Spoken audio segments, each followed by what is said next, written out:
या अल्लाह रहम फरमा। पानी की सतह और बढ़ गई तो हमारी फसलें जमीनें सब तबाह हो जाएंगे, यहाँ तक कि हमारा घर जानवर सब। चाचा सही कह रहा है, तो अगर सब कोई हमारा तबाह हो जाए तो हम कहाँ जाएंगे? हमारे पास इन मवेशियों के अलावा कुछ है भी तो नहीं, हम जाएंगे कहाँ? तुम लोग परेशान ना हो, अच्छे की उम्मीद रखते हैं, सब बेहतर होगा इंशाल्लाह। हामिद तेरा तो घर बार शहर में है, यहाँ तो सिर्फ तेरी 2 कनाल जमीन है, अगर डूब भी गई तो तुझे क्या फर्क पड़ेगा? परेशानी तो हमारे लिए बन रही है ना। और नजर नहीं आ रहा तुझे पानी की सतह रोज पर रोज बढ़ती जा रही है? सब नजर आ रहा है सफदर भाई मुझे, लेकिन उम्मीद भी कोई चीज होती है। तो फिर उम्मीद से क्या होगा?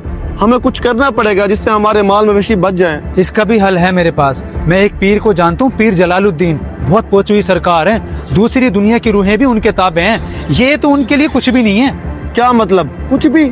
ओए तू चुप कर, ये बता अगर उन पीर साहब को बुलाएं तो वो सलाब का रुख मोड़ देंगे ना?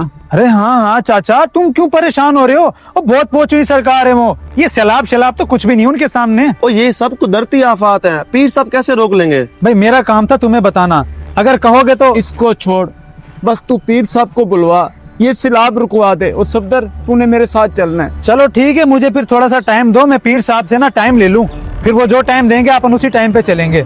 लेकिन कुछ ना कुछ नजराना देना पड़ेगा, कम से कम 2 गायें तो लगेंगी, आखिर सैलाब का मामला है। हाँ हाँ दे दूंगा, 100 के नुकसान से बेहतर है कि 2 कुर्बान कर दूं। ठीक है।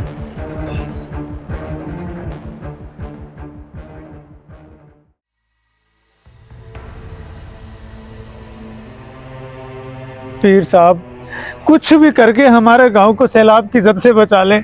अरे हामिद, तूने इनको बताया नहीं मेरे बारे में? बताया पीर साहब, बताया है कि आप कितनी पहुंची हुई सरकार हैं, तभी तो लेकर आए हूं आपके पास। हाँ, जहाँ पीर जलालुद्दीन कदम रख दे वहां से आपते मुंह मोड़ लेती हैं। तुम्हारे गांव को चारों तरफ से नजरे बद ने घेरा हुआ है। हाँ हाँ, नजरे बद ने तो पूरे पाकिस्तान को घेरा हुआ है ना। वो क्या मतलब है तेरा लड़के? मेरा मतलब ये है कि आप कुछ नहीं कर सकते, ये सिर्फ अल्लाह का अजाब है हम सब पर। तो यार सलाम, तमीज कर कुछ, पीर साहब से बदतमीजी कर रहा है तू। और शट अप यार, क्या बदतमीजी की है मैंने? सच ही तो बोला है, एक इंसान को इंसान की तरह रहना चाहिए, ना कि नाउजुबिल्लाह खुदा बनकर बैठ जाए। ओए तू थोड़ा बहुता पढ़ लिख कर अपने आप को क्या समझता है? बड़ों का अदब भी भूल गया है? इतनी पहुंची हुई हस्ती को कुछ भी बोल देगा? ओ अल्लाह के बंदो, तुम लोग क्यों शिर्क कर रहे हो? जिस जात को हर खुशी गम और हर लम्हे याद रखना चाहिए, उसको भुलाकर तुम एक इंसान की पैरवी कर रहे हो जो खुद एक सांस का मोहताज है। ओए लड़के, मैं भी वलीउल्लाह हूँ, एक दिन में इस सैलाब को रोक के दिखा सकता हूँ। हाँ हाँ, रोक सकते हो तो रोक के दिखाओ। दुनिया की हर शय अल्लाह के हुक्म की पाबंद है, चाहे वो दरिया हो या सैलाब। सदका देना होगा, सिर्फ सदका, सब कर देगा। हाँ हाँ सरकार, मैंने हामिद को कह दिया है, मेरी 2 गायें खोल के आपको दे देगा। ओ चाचा, सीधा सीधा आप लोगों को बेवकूफ बना रहा है। मैं बस इतना ही कहूंगा, ये सिर्फ अल्लाह की नाराजगी और कुछ नहीं। अभी भी वक्त है, लौटाओ अपने रब से माफी मांग लो। ओए तू चुप कर, पीर साहब अल्लाह के वली हैं और अल्लाह के वली जो चाहे वो कर सकते हैं। ठीक है चाचा, जो दिल चाहे करो, लेकिन याद रखना पछताओगे बहुत। पछताएगा तो ये जो पीर जलालुद्दीन पर तंज करके गया है। तुम परेशान मत हो, कल सुबह तक सैलाब थम जाएगा।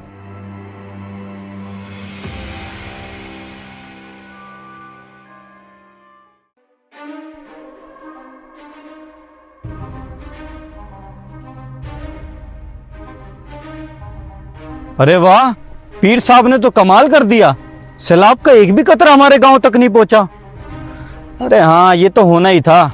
रशीद चाचा ने अपनी 2 भैंसें भी तो सदके के लिए दी थी, और ऊपर से पीर साहब ने अपने मंत्र भी बहुत सारे पढ़े थे, तो सैलाब ने तो रुकना ही था। बस कर दे, हमारे जख्मों पे नमक छिड़कने आया तू। माफ करना मुझे, मैं पहले ही समझा रहा था ये पीर वीर कुछ नहीं कर सकते, ये कुदरती आफत है, कुदरती। लेकिन मेरी कोई सुन ही नहीं रहा था, मैं तो सुना रहा था ना। यह अजाब हमारी ही गलतियों की वजह से आ रहे हैं। जब इंसान अल्लाह को भूलकर अपनी मस्तियों में पड़ जाता है, पीर बाबा और झूठी तस्बीह वालों पर भरोसा करने लग जाता है ना, तब अल्लाह की तरफ से अजाब आते हैं। अगर अल्लाह की नाराजगी से बचना चाहते हो तो अभी भी वक्त है, गुनाहों को छोड़ो और अल्लाह से तौबा करके माफी मांगो और उसी से मदद मांगा करो। वाकई तू सही कह रहा था बेटा, हम गुमराह हो गए थे। सब कुछ करने वाली जात अल्लाह की है। ऐ मेरे अल्लाह, हमें माफ कर दे, हमारी तौबा।